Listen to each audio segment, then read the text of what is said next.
Paz do Senhor, irmãos. Dou graças a Deus por essa oportunidade, nossos agradecimentos, nosso pastor presidente, pastor Álvaro, pela indicação, para estarmos hoje ministrando a palavra do Senhor. Deus abençoe toda a nossa diretoria, pastor Eurípides, pastor Márcio, que é o coordenador da EBD, e também os nossos superintendentes, irmão Israel, irmão Jacob, irmãos muito amados, que têm nos dado muito apoio aqui também. Estamos agora ministrando na classe Soldados de Cristo, também cooperado em alguns videoaulas também no subsídio. Esse culto está tão gostoso, Deus tem falado tanto conosco, mas creio que ainda continuará falando nessa noite pela palavra.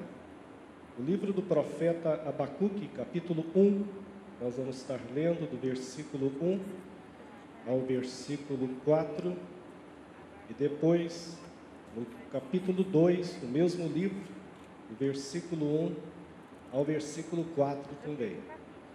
Livro do profeta Abacuque, capítulo 1, até o versículo 4, e depois, capítulo 2, do 1 ao 4 também. São dois textos, mas no mesmo livro.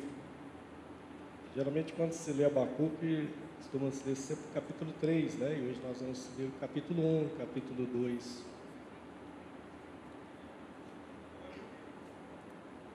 Capítulo 1 diz assim: sentença revelada ao profeta Abacuque. Até quando, Senhor, clamarei eu e tu não me escutarás? Gritar-te-ei violência e não salvarás? Porque me mostras a iniquidade e me fazes ver a opressão? Pois a destruição e a violência estão diante de mim, há contendas e o litígio se suscita. Por esta causa a lei se afrouxa e a justiça nunca se manifesta. Porque o perverso cerca o justo, a justiça é torcida. Agora no capítulo 2, versículo 1 ao 4. Diz assim, capítulo 2: Por-me-á uma torre de vigia, colocar-me-ei sobre a fortaleza, e vigiarei para ver o que Deus me dirá, e que resposta eu terei à minha queixa. O Senhor me respondeu e disse: escreve a visão, grava sobre tábuas, para que possa ler até quem passa correndo. Porque a visão ainda está para cumprir-se no tempo determinado, mas se apressa para o fim e não falhará. Se tardar, espera-o, porque certamente virá e não tardará. Eis o soberbo, sua alma não é reta nele, mas o justo viverá pela sua fé. Amém. Deus abençoe. Obrigado.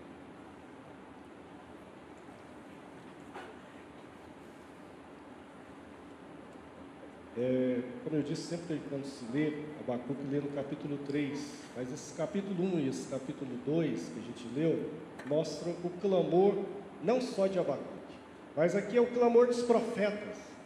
Aqui a gente vê o anelo, né, da necessidade humana e o clamor dos profetas. Os profetas, na verdade, fizeram clamores durante os livros proféticos, e esse foi até um dos temas, né, da EBD, desse trimestre, também na classe de jovens.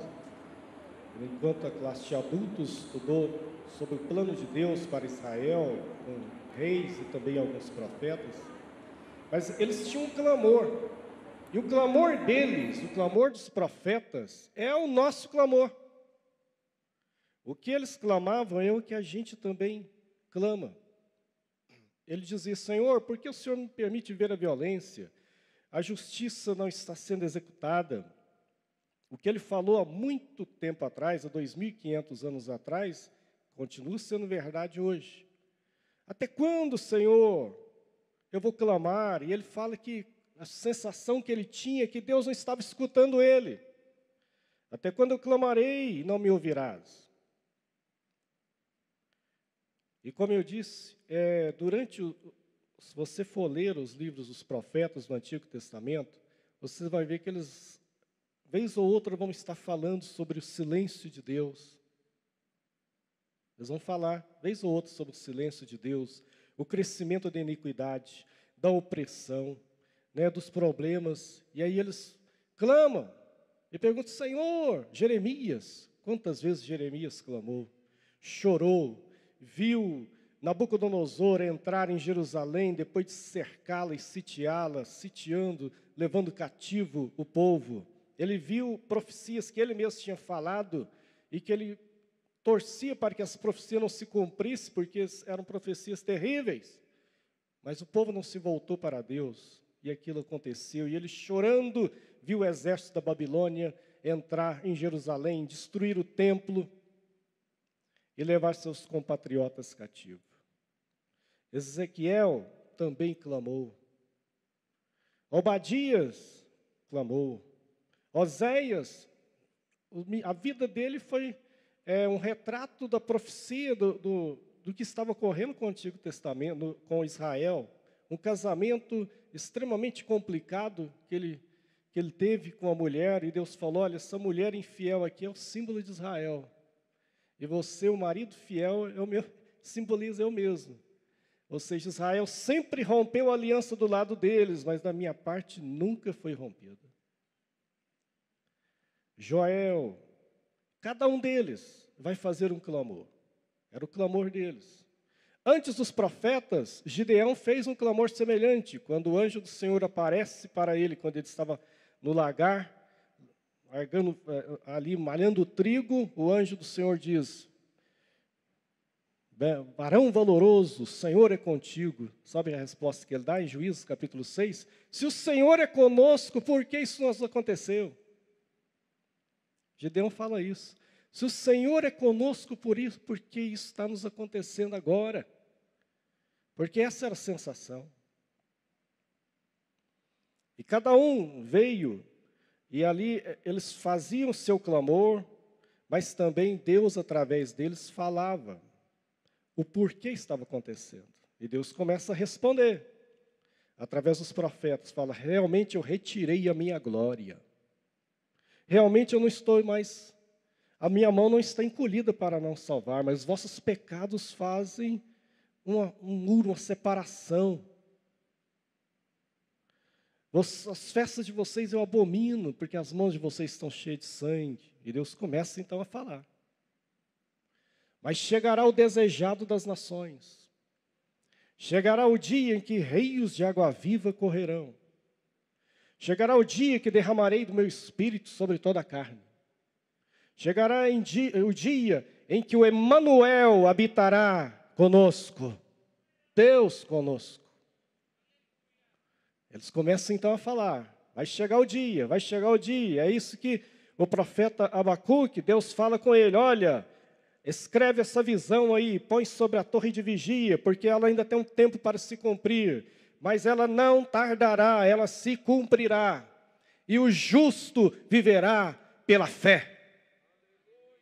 O apóstolo Paulo vai pegar esse texto de Abacuque, capítulo 2, e vai lançar lá em Romanos, capítulo 1, e dizer, eu não me envergonho do evangelho, porque é o poder de Deus para a salvação de todo aquele que crê. Como está escrito, o justo viverá pela fé.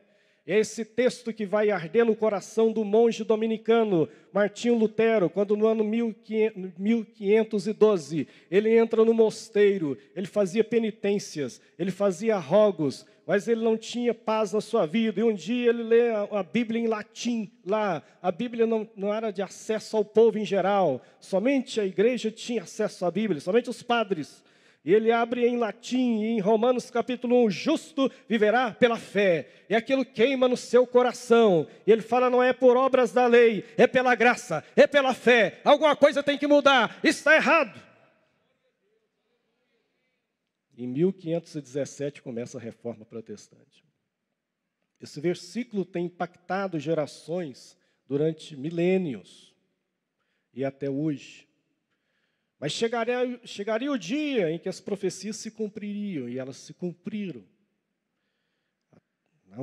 Lá em Belém, não em Roma, não em Jerusalém.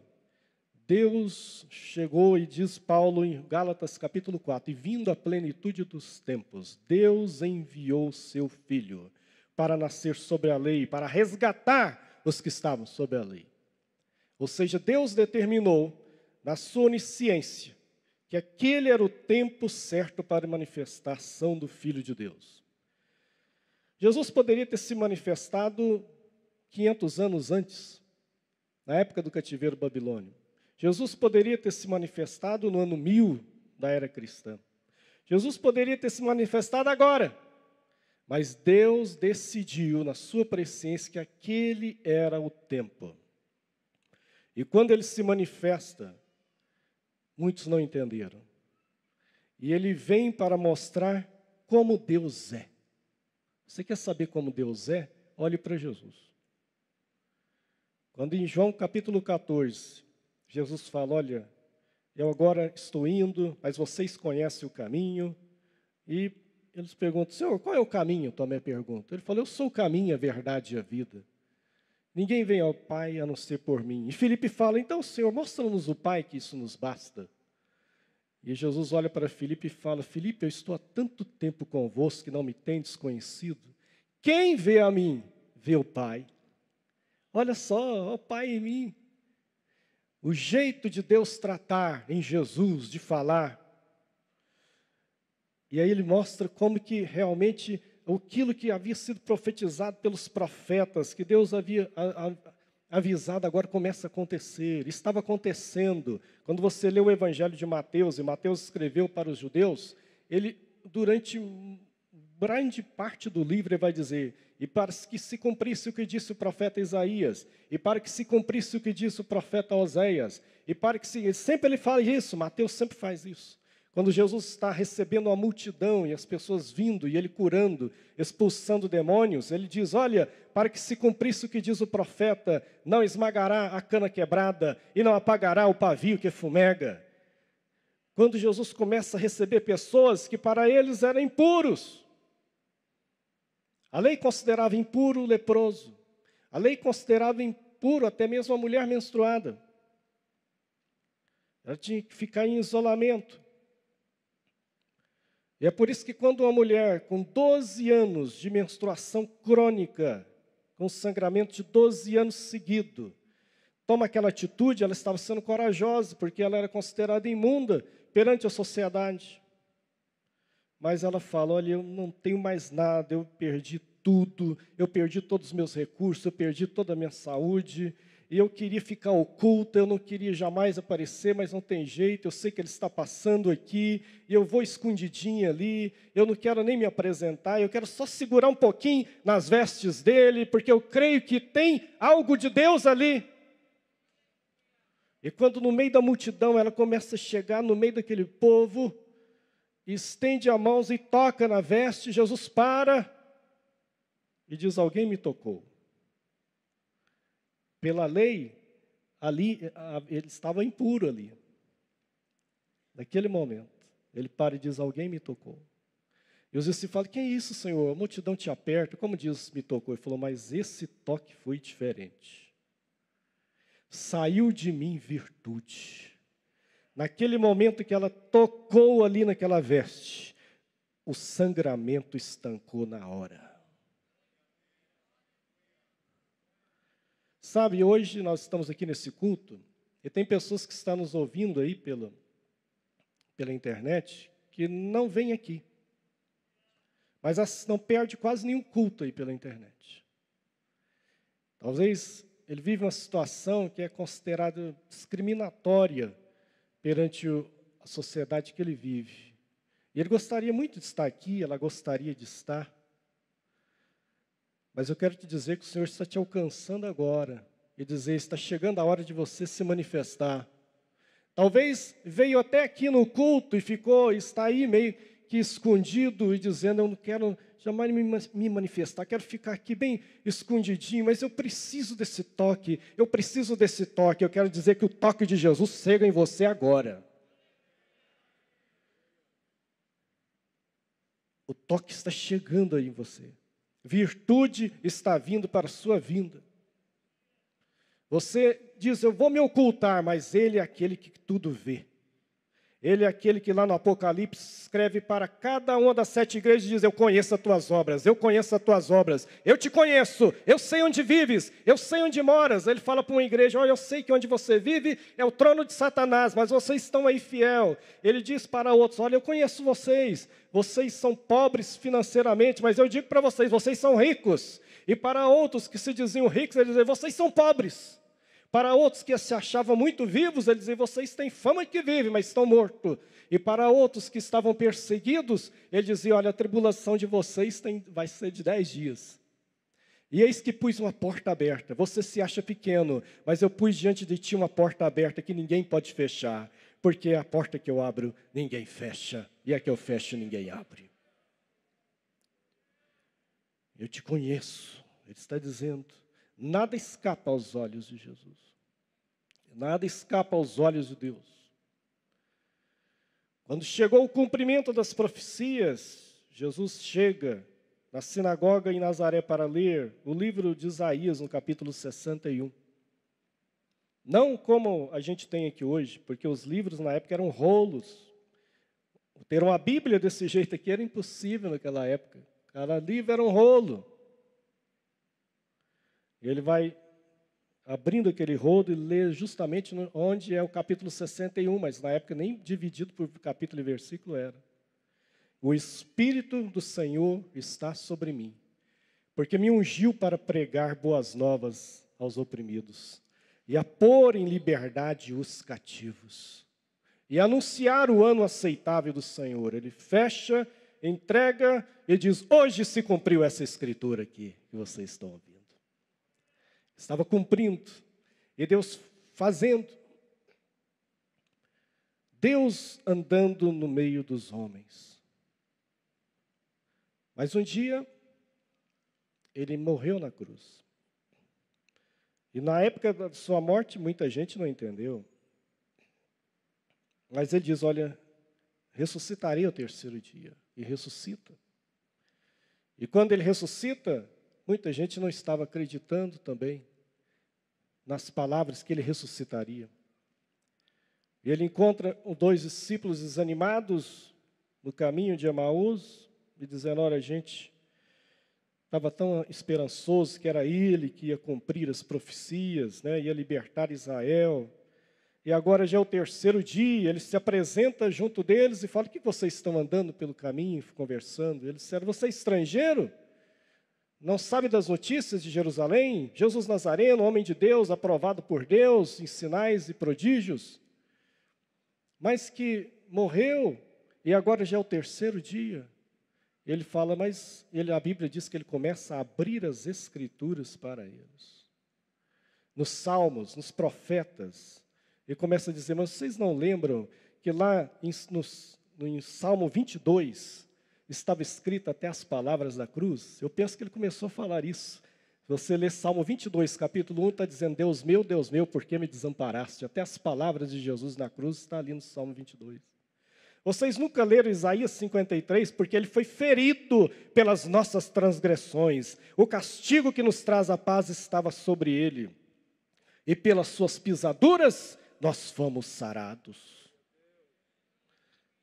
Vocês nunca leram que Davi disse que não permitirá que o teu santo veja corrupção, simbolizando que ele não ficaria na sepultura? Vocês nunca leram que nenhum dos seus ossos será quebrado? E realmente, quando Jesus pende a cabeça na cruz, era costume dos romanos quebrarem as pernas dos condenados antes deles morrerem, para infligir maior sofrimento. Mas quando eles vão fazer isso com Jesus, vê que ele está com a cabeça pendida. Então ele pega uma lança e fura do lado e sai sangue e água, simbolizando água, que ele é o doador do Espírito Santo. Ele falou: eu vou, mas eu envio o Consolador, o outro Consolador. E aí, a hora que ele termina de falar isso para aqueles discípulos, eles falam: olha, está na hora já de jantar, por favor, está tão agradável a sua presença conosco, janta com a gente. E ele aceita o convite. E a hora que eles sentam à mesa, ele pega o pão e dá graças, e a hora que ele dá graças, eles falam: essa maneira de dar graças só Jesus faz. É Jesus. E ele desaparece, eles começam a dizer um para o outro: porventura não nos ardia o coração quando ele nos abria as Escrituras? Porque a palavra de Deus tem poder. A palavra de Deus tem um poder extraordinário. Até quando, Senhor, eu vou clamar e o Senhor não está ouvindo? Olha, o silêncio de Deus é só aparente. O atraso de Deus acontece só na nossa mente, porque Deus nunca atrasa. Deus chega na hora que tem que chegar. E Ele chega na hora certinha. O atraso é só na nossa mente. Os discípulos estavam em alto mar e achando, Jesus nos abandonou. E pior que foi Ele que mandou a gente atravessar para o outro lado. Ainda foi ordem dEle. É aquela pessoa que diz: Senhor, eu estou fazendo a Tua obra e agora parece que só problema me acontece. Eu estou com esse propósito de orar aqui na igreja e parece que só dificuldade está me acontecendo. Foi o Senhor que mandou. E de repente Ele vem andando sobre a onda do mar. E eles olham e dizem: é um fantasma. Não conheceram Jesus. E Jesus falou: sou eu. E ele entra, e a Bíblia diz que o mar se aquieta e chega ao seu destino. Porque quando ele está no barco, pode vir vento, pode vir tempestade, mas tem uma coisa: ele vai chegar no seu destino. O barco vai chegar no destino. Jesus foi na quarta vigília da noite. A primeira vigília da noite era das 18 horas às 21. A segunda, das 21 à meia-noite. Terceira, meia-noite a 3 horas da madrugada. E a quarta vigília era das 3 às 6. Ele vai na quarta. Ou seja, parecia que era o pior momento, mas ele foi quando tinha que ir. Ele foi na hora certa. E o mar se acalmou e o barco chegou. O atraso de Deus só ocorre na nossa mente. O justo viverá pela fé. Eu quero dizer que hoje Deus tem um milagre para fazer na sua vida. E quem está falando isso com você, você está olhando para um milagre aqui. Há 40 anos atrás, numa pequena igreja, na época pequeno templo da Assembleia de Deus, ali do bairro Marta Helena, um piso grosso ainda, cimentado. O que eu vou falar aqui tem umas 4 testemunhas oculares aqui, né, que congregavam naquela época ali. Pastor Márcio é um deles, pastor Modesto. Uma Petronilha, um adolescente de 12 anos de idade, que veio com a sua família, que antes eram católicos, passaram pelos testemunhos de Jeová, e agora chegaram ali naquela igreja, aquele menino muito doente. Desde os 2 anos de idade, sofria de bronquite asmática, com crises das mais terríveis. Vivia nos hospitais. E agora, naquele ano, parece como uma provação, começa a ter desmaios. Muitos cultos ali, naquele ano, meu pai me carregou para fora que eu desmaiava. Vamos no médico, ele falou: ele é epilético. Parecia que não tinha muita perspectiva para mim, não. Asmático e agora epilético. Mas tem uma coisa: a graça de Deus é maravilhosa. A misericórdia de Deus é sem limites. E nós buscamos a Deus, e principalmente a minha mãe, principalmente a oração dela. E um dia, eu não vi um anjo descer do céu, eu não vi cair um fogo, eu não vi nada. Um dia normal como qualquer outro. A gente foi novamente ali na UF. Dessa feita, um outro médico nos atendeu, um neurologista, que era professor ali, faz uma bateria de exames em mim, e dizendo que tinha chapas ali que tinha mostrado antes, né, problema na cabeça, e agora ele olha e diz: olha, moço, aqui não tem nada. Não tem nada, nada, nada. Porque para não dizer que ele não tem nada mesmo, ele está com um pouquinho de anemia. Então a senhora virou para minha mãe: dê agora soja para ele no feijão, mistura soja, dá leite de soja, soja nisso, soja, carne, soja. Eu comi tanta soja que eu não aguento nem mais ver. Mas o Senhor é misericordioso. O bronquite com o tempo sumiu, foi desaparecendo. Aquele problema foi curado ali instantaneamente. Sabe por quê? Porque a graça do Senhor é maravilhosa. O seu poder é maravilhoso. Vocês estão olhando um milagre. Então, como eu não posso dizer que não tem milagre? E o milagre pode ocorrer hoje. Um milagre no seu corpo, um milagre na sua alma, um milagre na sua mente. Você que está com crises terríveis de depressão e tem vergonha até de contar, porque vão dizer que você não tem fé. Você tem vergonha até de compartilhar, que vão dizer não vão me entender. Porque nós vivemos numa época que é difícil para confessar coisas. Você tem que saber para quem conta. Se for do ministério, então, a gente, quantas vezes que pastores, obreiros sofrem, porque às vezes falta alguém para compartilhar alguma coisa. Só que os problemas estão aí.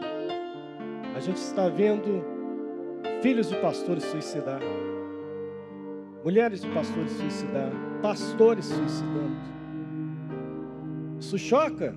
Pois é, isso choca. Quantas pessoas hoje desesperançadas, quantas pessoas matando um leão por dia,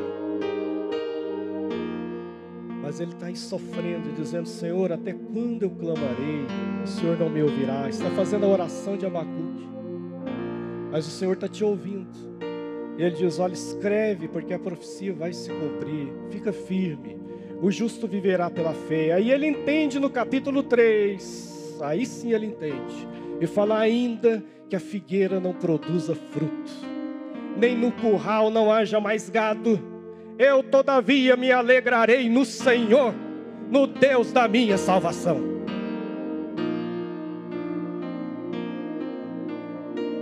Eu vou me alegrar no Senhor, eu vou louvar o Senhor, eu vou declarar a vitória do Senhor mesmo sem ver, porque isso é fé. Fé você não vê, fé você não sente, fé você crê, você apropria pela fé e acredita, mesmo sem ver.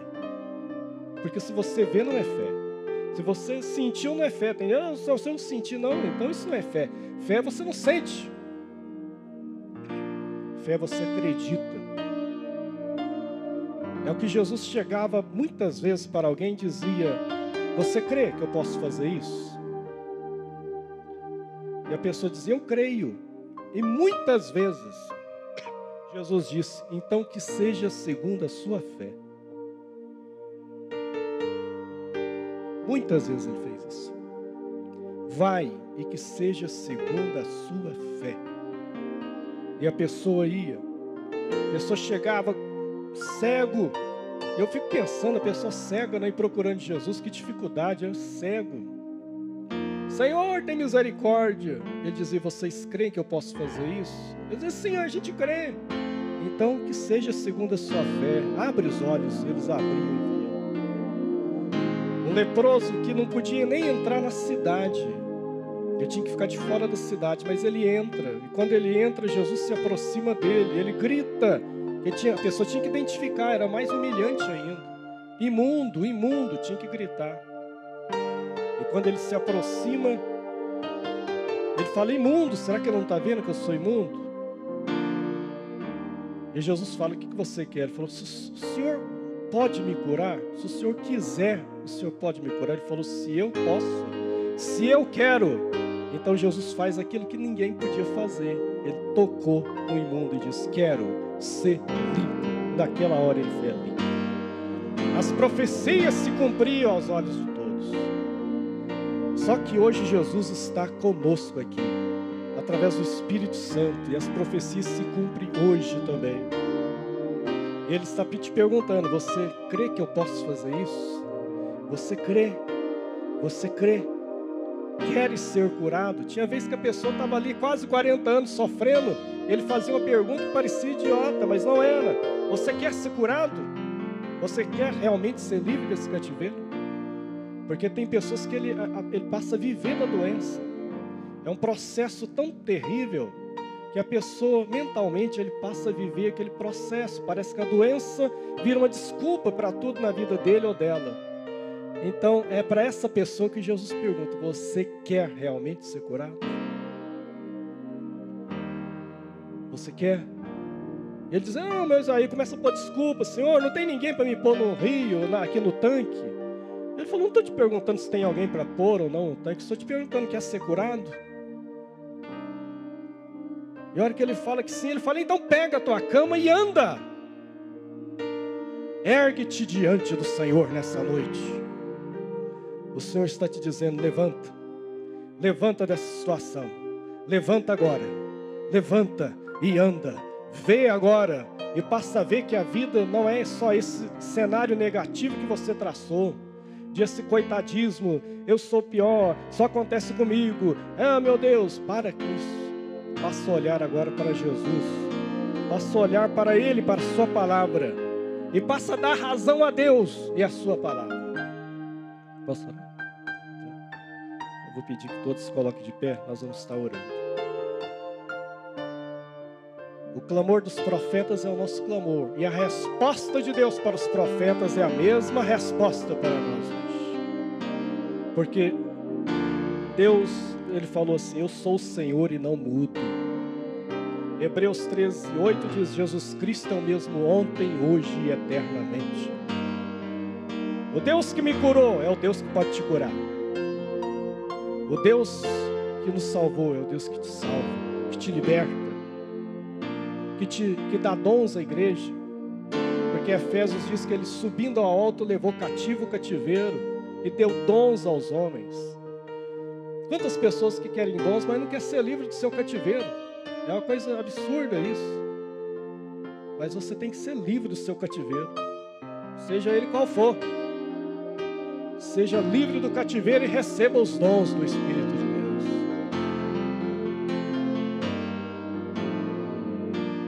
O justo viverá pela fé.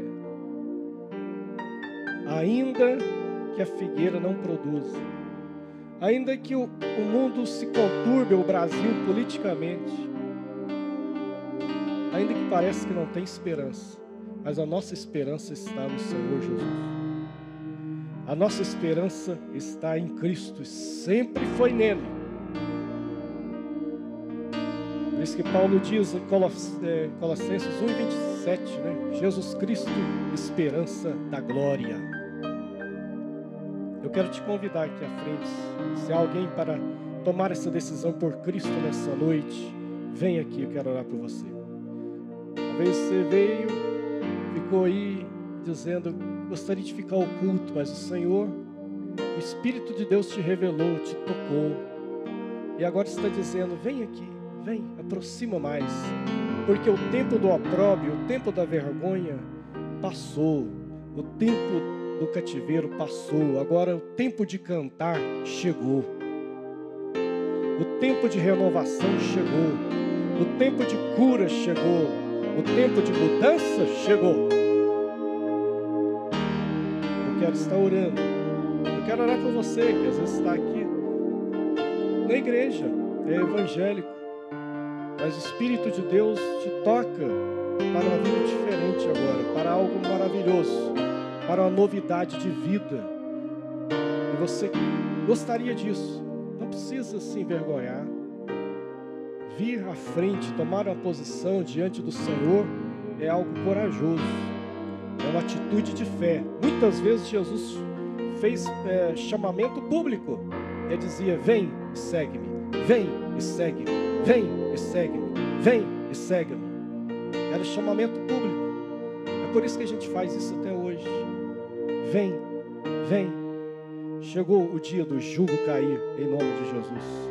As correntes serem quebradas, porque a unção quebra todo jugo, não interessa qual é. Chegou a noite da cura para a sua vida, em nome de Jesus. Cura no corpo e cura na alma, cura na mente. Pode vir, em nome de Jesus. Nós vamos estar orando agora, declarando a bênção do Senhor sua palavra foi falada. Isso é o Evangelho de Jesus. Porque o Evangelho não é terror, o Evangelho é boa nova. Deus estava em Cristo reconciliando o mundo. O Evangelho é boa nova. O Evangelho é graça. O Evangelho é libertação. O Evangelho é vida nova com Deus.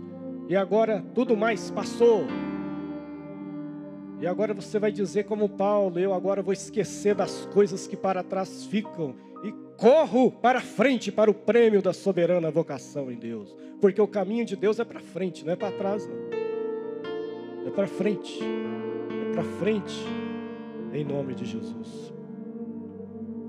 Pai, eu te adoro e te louvo nesse instante, pela leitura, Senhor, pela ministração da Tua palavra. Eu te dou graças, Senhor, porque hoje estamos aqui em um culto na igreja. A igreja não é uma invenção humana, mas é um projeto Teu. E nesse instante agora, Senhor, está apresentando essas vidas que estão aqui diante do Senhor, pedindo a Tua graça, a Tua misericórdia. E o Senhor conhece a vida de cada um. O Senhor conhece a necessidade de cada um. E agora que o Teu Espírito venha derramar graça, derramar cura, venha, Senhor, soltar todas as ataduras agora, e que se derrame o Teu amor com graça, com poder, agora no nome de Jesus. E nós declaramos que os jugos sejam quebrados agora, na autoridade do nome de Jesus. Que a depressão vá embora agora no poder do nome de Jesus. Que a doença agora seja repreendida em nome de Jesus. Aleluia! Que o Teu Espírito venha agora e renove e restaure, pois assim cremos e declaramos pela fé, em nome do Senhor Jesus. Amém. Deus abençoe.